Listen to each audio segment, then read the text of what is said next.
자, 은혜 받으신 하나님의 말씀을 같이 보도록 하겠습니다. 하나님의 말씀은 야고보서 4장 13절에서 17절 말씀입니다. 우리 한 목소리로 같이 읽겠습니다. 13절부터 같이 합독합니다. 시작. 들으라, 너희 중에 말하기를 오늘이나 내일이나 우리가 어떤 도시에 가서 거기서 1년을 머물며 장사하여 이익을 보리라 하는 자들아, 내일 일을 너희가 알지 못하는도다. 너희 생명이 무엇이냐? 너희는 잠깐 보이다가 없어지는 안개니라. 너희가 도리어 말하기를 주의 뜻이면 우리가 살기도 하고 이것이나 저것을 하리라 할 것이오늘 이제도 너희가 허탄한 자랑을 하니 그러한 자랑은 다 악한 것이니라. 그러므로 사람이 선을 행할 줄 알고도 행하지 아니하면 죄니라. 아멘. 야고보서 4장 13절부터 17절의 본문을 가지고 안개와 같은 인생 낭비하지 마세요 라고 하는 제목으로 같이 하나님의 말씀을 나누고 또 은혜를 나누는 귀한 시간 되기를 주의 이름으로 축원합니다. 오늘은 2013년도 12월 15일 주일입니다. 2013년도 첫 예배를 드린 지가 엊그제 같은데요, 정말 얼마 되지 않은 것 같은데 이제 2013년도 주일 예배도 오늘을 포함해서 3번밖에 남지 않은 그런 시점에 와 있습니다. 그래서 저는 이번 주일 말씀을 준비하면서 지난 1년을 좀 이렇게 많이 되돌아보는 그런 시간을 가졌습니다. 나름대로 최선을 다해 열심히 부지런히 사역을 하려고 몸부림치며 기도했던 시간들이 있었습니다. 그러나 모든 것이 다 제 마음에 찼던 것은 아니고요, 좀 아쉬움이 남아요. 그 중에 하나, 가장 큰 아쉬움 중에 하나는 뭐냐면 내가 참 시간을 좀 많이 낭비하지 않았나. 그 하나님께서 주신 그 시간들을 최선을 다해서 아끼며 살았어야 되는데 참 그렇지 못한 모습이 제가 이렇게 쭉 반성하면서 뒤를 돌아보게 했습니다. 시간을 더 아껴서 사용했으면 참 좋았을 텐데 라고 하는 그런 아쉬움이 참 많이 남았어요.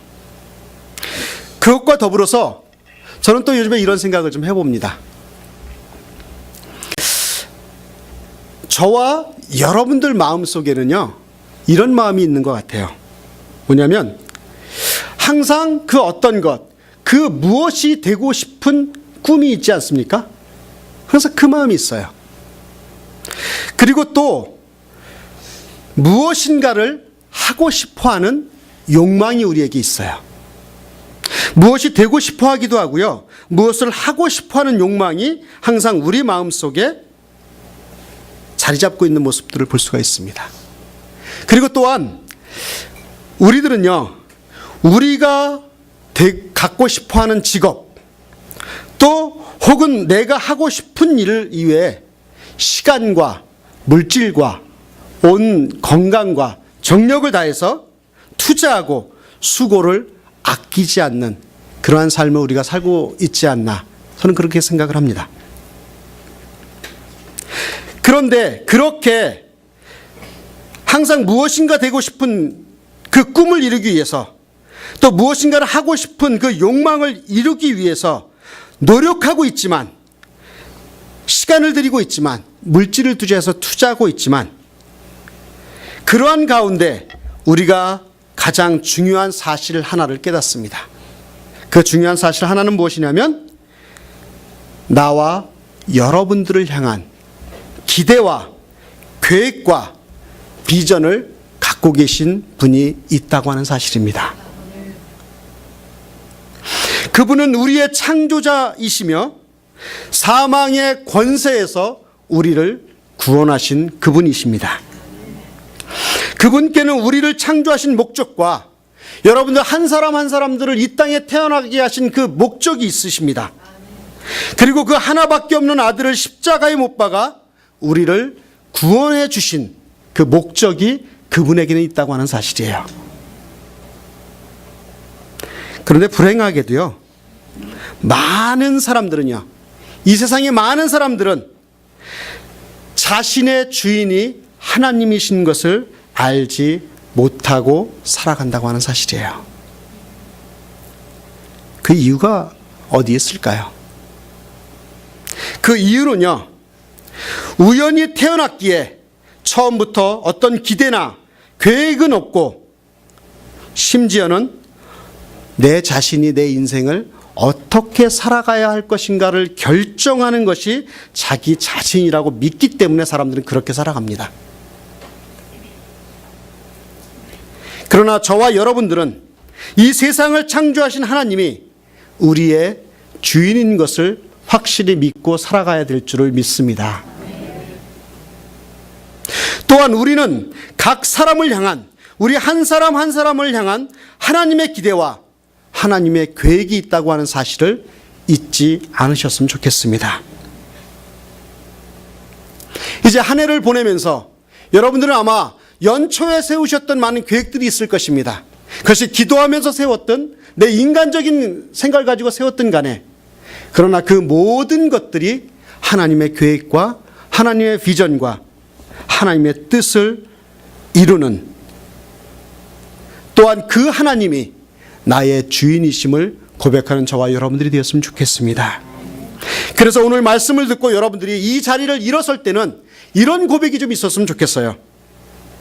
주님의 뜻이라면 내가 좋은 것도 또 내가 싫어하는 것도 주님 순종하겠습니다. 주님의 뜻이라면 내 뜻과는 맞지 않는다고 할지라도 제가 그 뜻을 따라가겠습니다. 주님의 뜻이라면 내 평생에 하나님의 뜻을 이루는 삶을 살아가겠습니다. 또한 특별히 주님의 뜻이라면 내 인생을 주의 뜻이 아닌 것에 낭비하지 않고 살아가겠습니다. 이 고백이 이 순간을 일어나는 순간에 여러분들과 저의 고백이 되었으면 좋겠습니다.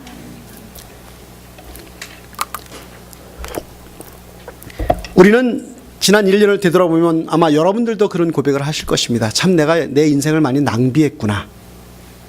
자, 헛된 것을 많이 쫓았구나. 생명 아닌 것에 내가 너무 생명을 걸고 살았구나. 라고 하는 그런 생각을 하실 수도 있으리라 생각되어집니다. 그래서 오늘 말씀을 통해서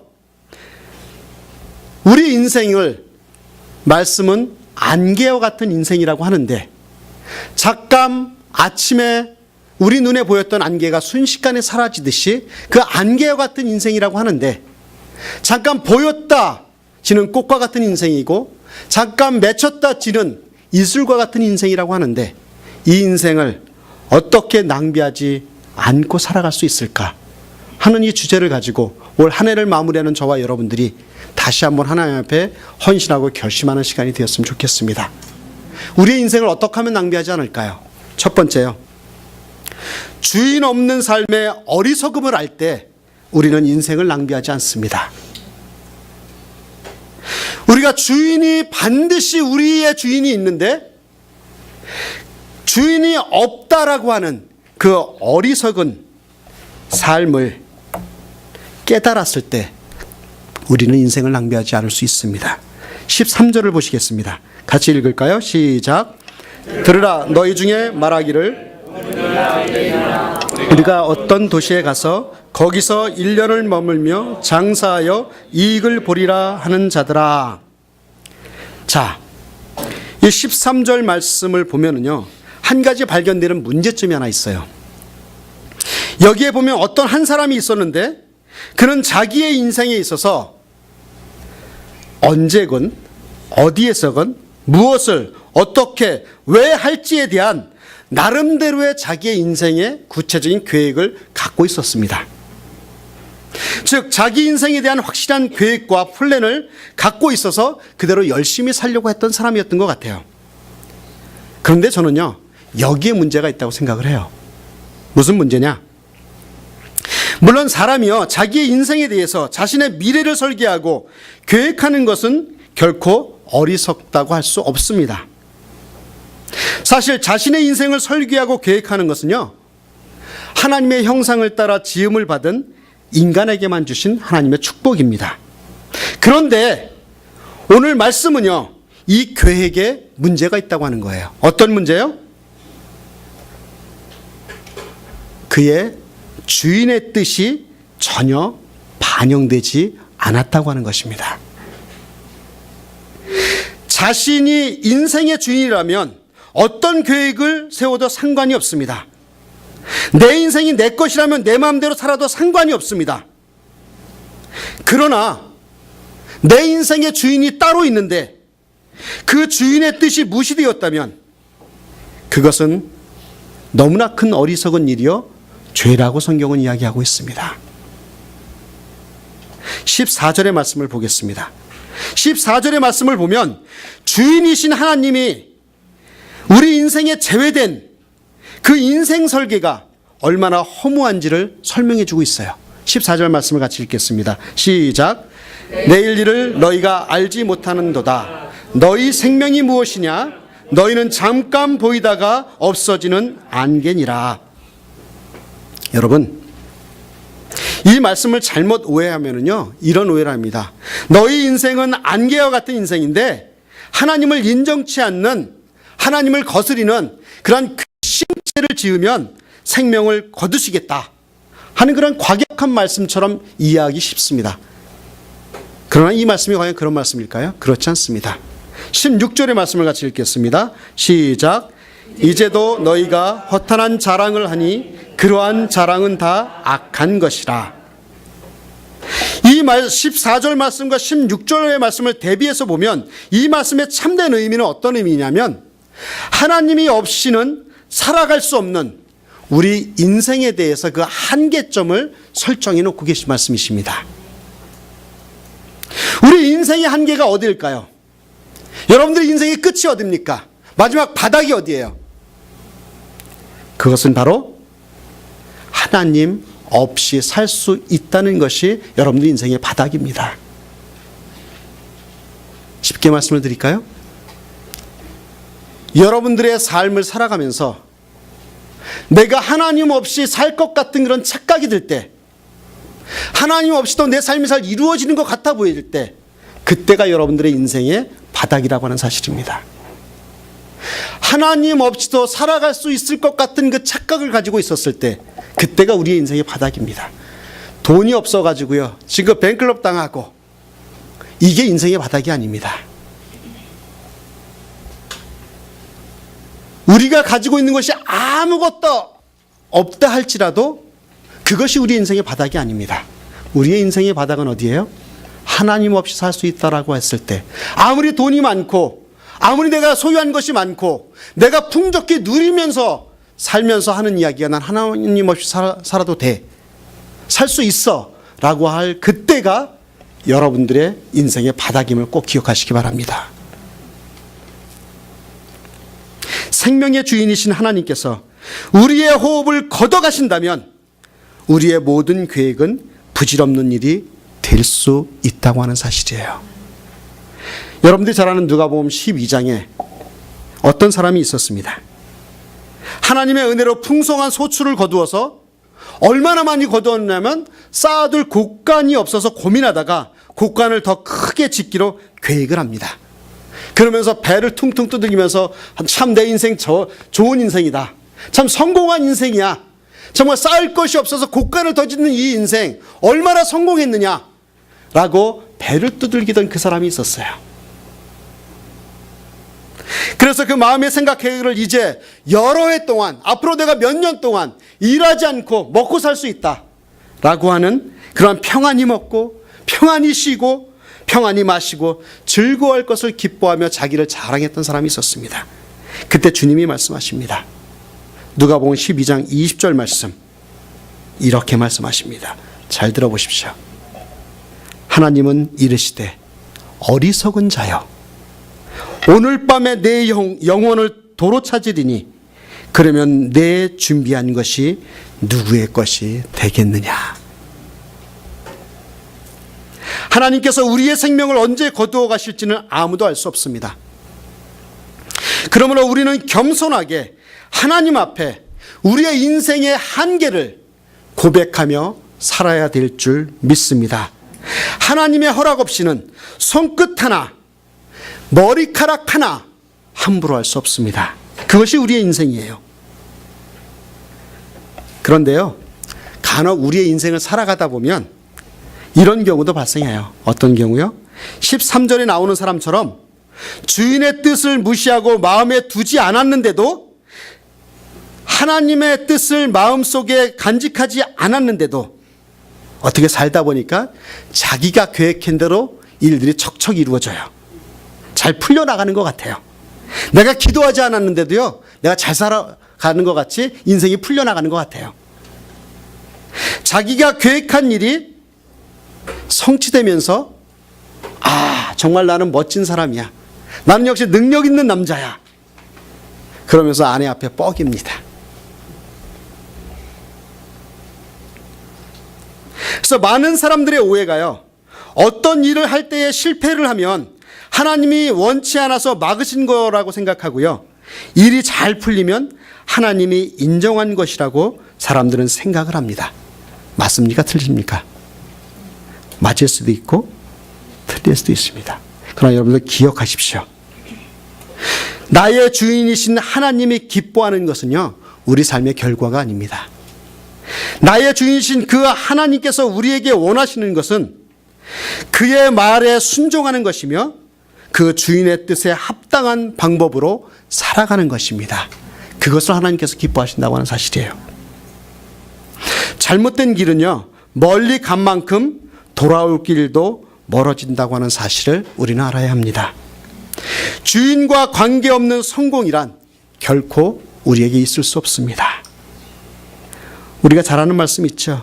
요나 이야기 잘 아시잖아요. 요나가 다시스로 도망하려고 욥바로 내려갔을 때 거기에 마침 뭐가 대기하고 있어요? 다시스로 가는 배가 대기하고 있었어요. 지금 말로 이야기하면은요, 그때 당시에 그렇게 다시스로 가는 배가 딱 기다리고 있었던 것이 어느 정도 우연의 일치냐면 지금 로또 맞는 거랑 똑같다고 그러더라고요.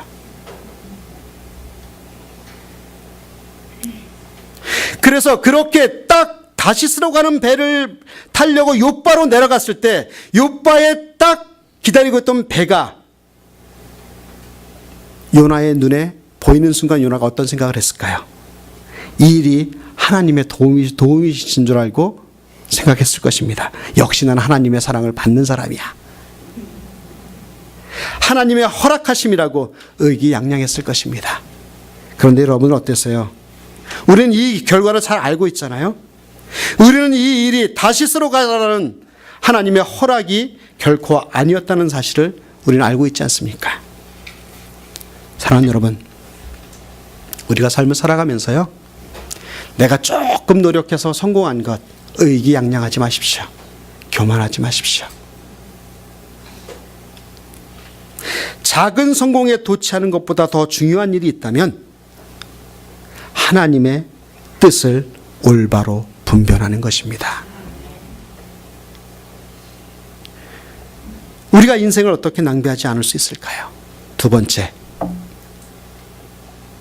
주인을 인정하고 주인의 결정에 따를 때 우리는 인생을 낭비하지 않을 수 있습니다.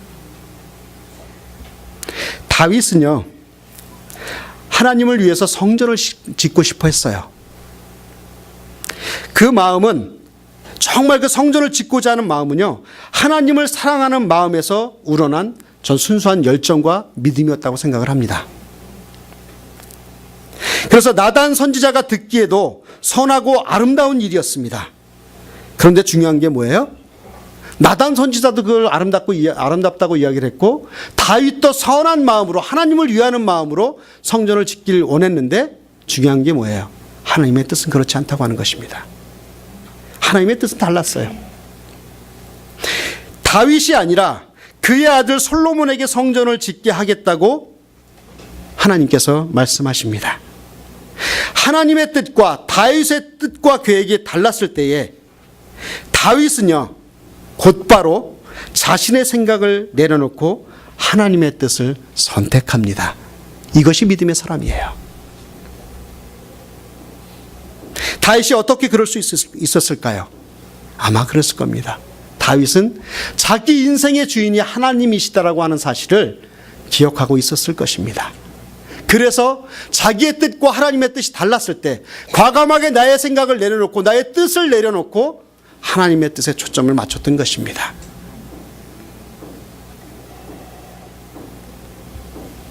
또한 다윗이 셋째 아들인 압살롬의 그 반역을 피해서 피난길에 올랐을 때 그에게 오래된 친구가 있었어요. 후세라고 하는 친구가 있었습니다. 그 오래된 친구인 후세가 이제 다윗이 피난길에 올랐다고 하니까 친구로서 왕이기도 하지만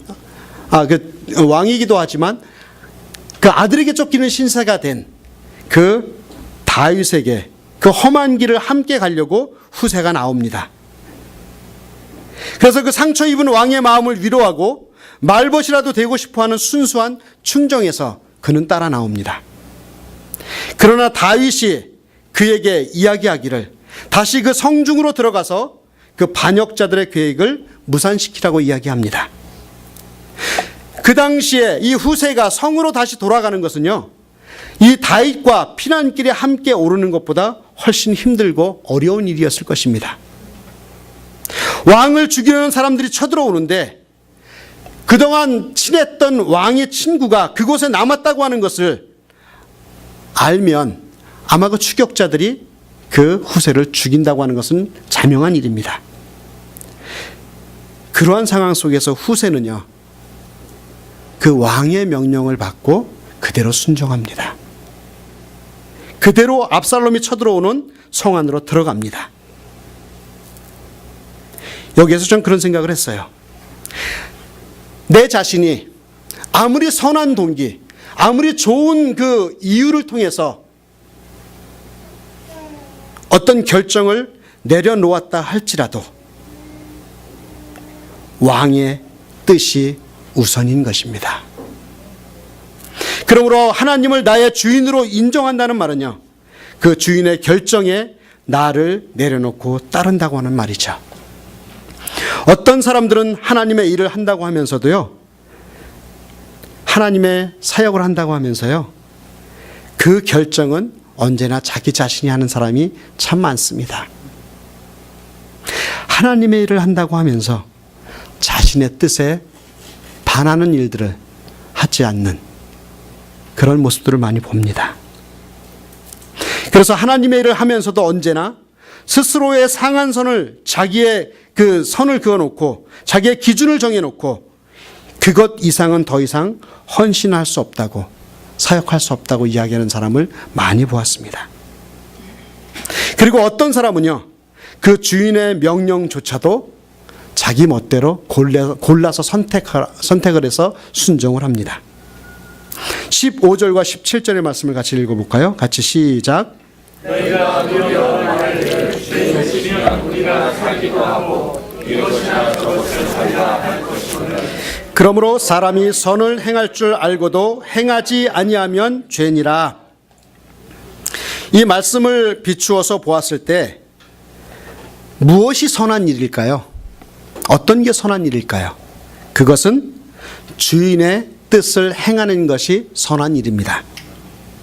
주인의 뜻이면 아멘 하는 것이 선한 일이요 믿음입니다. 자신이 하고 싶은 것만 골라서 하는 것은 믿음도 충성도 아닌 죄라고 이야기하고 있습니다. 아무리 주를 위한 것이라 하더라도 주인의 뜻이 우선이 돼야 될 줄 믿습니다. 나의 뜻이 아니라 그 주인의 뜻이 우선이 되는 것이 진정한 선한 일인 줄 믿습니다. 우리가 너무나 잘 알고 있는 말씀이 하나 있습니다. 마태복음 7장 21절 말씀 같이 읽어볼까요? 시작.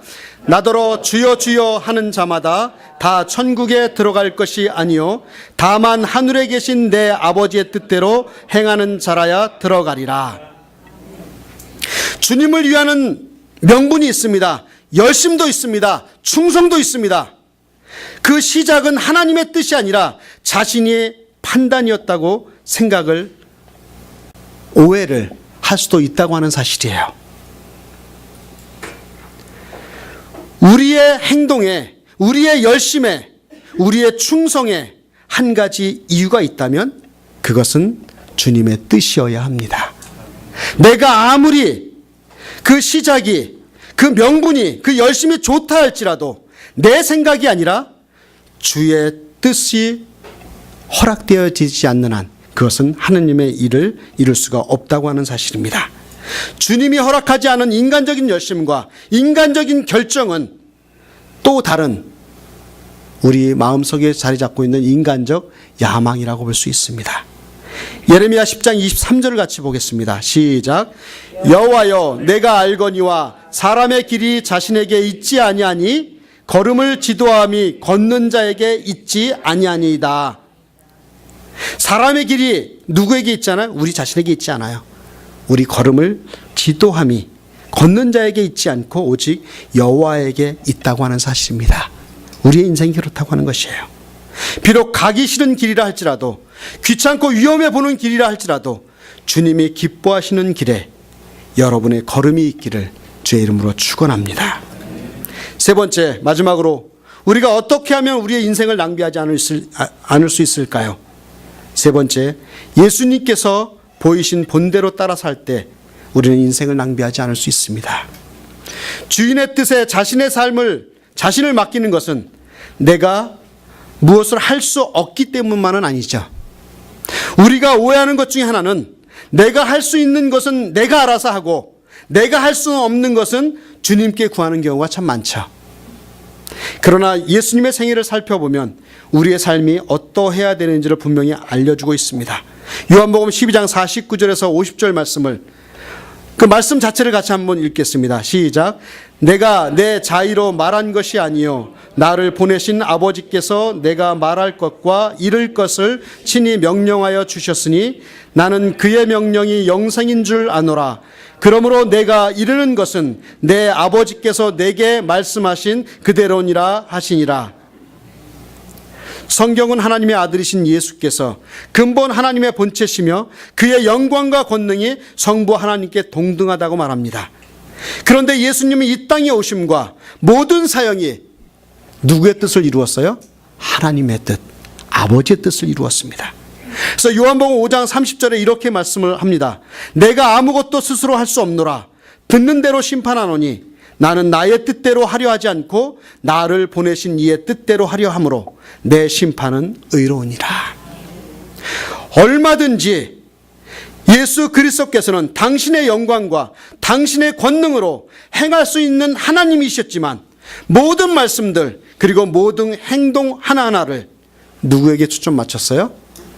아버지께 초점을 맞추었습니다. 그 이유가 무엇일까요? 그것은 아버지께서 이 땅에 보내신 그 뜻을 따르려는 주님의 겸손이었고요.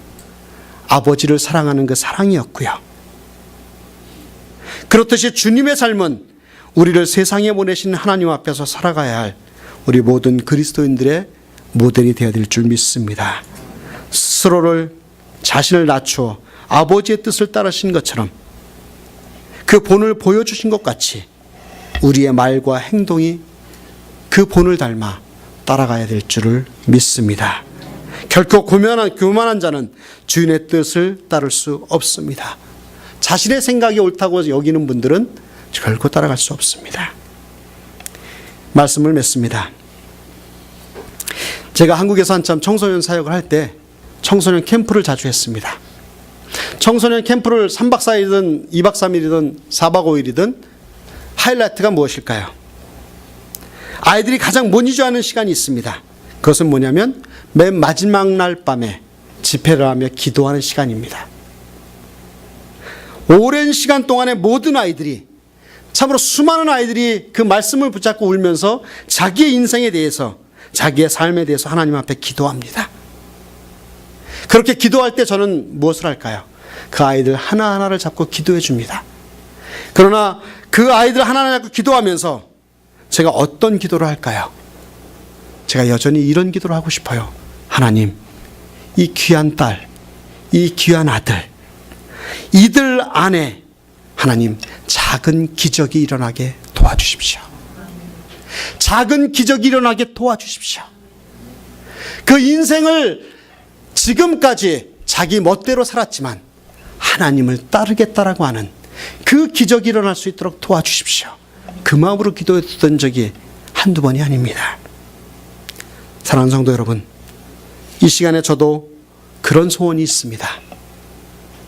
하나님 아버지, 우리 성도들 마음 가운데 그러한 작은 소원이, 작은 기적이 일어날 수 있도록 도와주시옵소서. 그 기적은 다른 것이 아니라 지금까지 한 번도 다른 사람에게 내어준 적이 없는 내 마음의 주인의 자리를 주님께 내어드릴 수 있도록 도와주십시오. 여러분들의 마음의 주인을, 그 주인의 자리를 주 앞에 내어드리는 작은 기적을 체험하는 2013년도 성탄절 시즌, 또 연말이 될 수 있기를 주의 이름으로 축원합니다.